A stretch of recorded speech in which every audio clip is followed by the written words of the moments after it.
UPI आज के समय हर कोई यूज कर रहा है, चाहिए वो बड़े बड़े शॉपिंग मॉल्स वाले हो या छोटे छोटे ठेले वाले, हर किसी के पास यूपीआई मौजूद होता है और हम इजीली कैशलेस पेमेंट कर सकते हैं। भारत का ये यूपीआई 14 से भी ज्यादा कंट्रीज में फैल चुका है, जैसे दुबई, सिंगापुर और फ्रांस जैसे कंट्रीज में। जैसे कि पेरिस के आईफिल टावर में आप यूपीआई को भी यूज किया जा सकता है इंडियंस के द्वारा, और ये बहुत अच्छी न्यूज है हम इंडियंस लोगों के लिए। और ये 14 कंट्रीज से नहीं, ऐसे और भी कई कंट्रीज है जहाँ पर यूपीआई आने वाला है। पर ये रिवोल्यूशनरी यूपीआई का शुरुआत कब हुआ था और ये क्या यूपीआई भारत को एक फाइनेंशियली सुपर पावर कंट्री बना पाएगा, आइए जानते हैं इस वीडियो में। One of the big highlights of this visit is the UPI. Japan has expressed interest in joining the country's UPI payment system.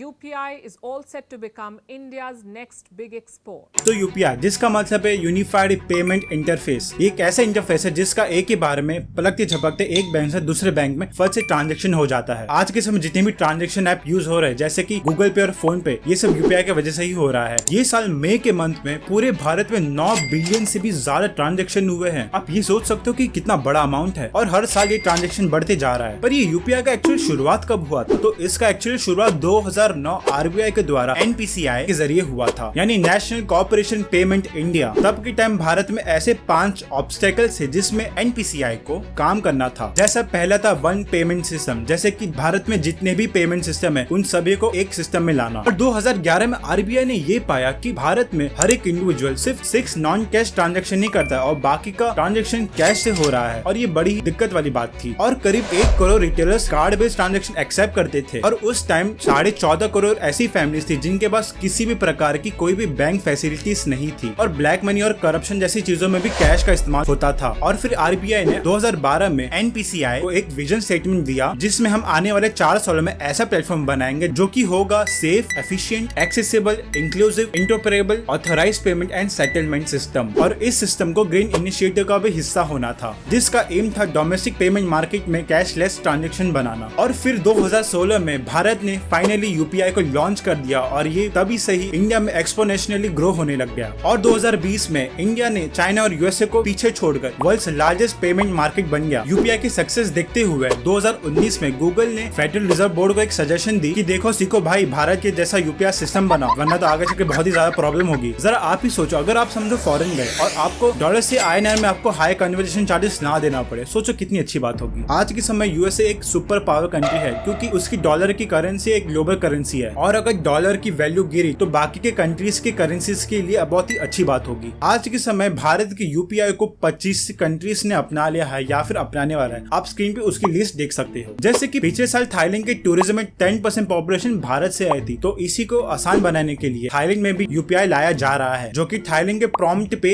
Service से जाके इंटीग्रेट होगी। वैसे ही सिंगापुर का पे नाउ, यूएई का नेटवर्क इंटरनेशनल पेमेंट और मशरक, और यूनाइटेड किंगडम का टेरा पे और पे एक्सपर्ट, ऐसे ही कई पार्टनर्स यूपीआई को एक्सेप्ट करने वाले हैं। ये साल G20 का प्रेसिडेंट भारत था और कई इंटरनेशनल लीडर्स भारत में आए थे, और इस मौके का इस्तेमाल करते हुए भारत ने यूपीआई का लाइव डेमोन्स्ट्रेट देने के लिए किया और इंटरनेशनल लोगों को यूपीआई का महत्व बताया कि ये कितना फास्ट और कन्वीनियंट है। पर आज के समय 2 देश ऐसे भी हैं जिनकी भारत से बहुत ही ज्यादा जलती है। आप सही समझे, यूएसए और चाइना। आज के समय इंटरनेशनल पेमेंट स्विफ्ट के जरिए हो रहा है। हर दिन 4.5 करोड़ से भी ज्यादा ट्रांजैक्शन होते हैं स्विफ्ट में। बड़े बड़े बैंक्स हाई अमाउंट में चार्ज करते हैं, बट सोचो अगर यूपीआई आके इसे रिप्लेस करे तो ये हाई अमाउंट चार्जेस आपको नहीं भरना पड़ेगा। कितना इजी हो जाएगा इंटरनेशनल ट्रांजैक्शंस के लिए। ये स्विफ्ट टेक्नोलॉजी 1977 में बनी थी और ये बहुत ही ज्यादा ओल्ड हो गई है, और आज के साइबर थ्रेट के जमाने ना ही ये सिक्योर है ना ही एफिशिएंट है, और प्लस फालतू के बैंक चार्जेस, एक्सचेंज रेट और कन्वीनियंस फीस लेता है। तो ये स्विफ्ट का प्रॉब्लम भारत का यूपीआई सॉल्व किया जा सकता है। एंड इवन यूपीआई तो विदाउट इंटरनेट भी आजकल चलने लग गया है, और अगर यूपीआई को सारी कंट्रीज ने अपना लिया तो भारत ग्लोबली फाइनेंशियली लीड कर सकता है। आपके क्या विचार है हमें कमेंट करके जरूर बताना।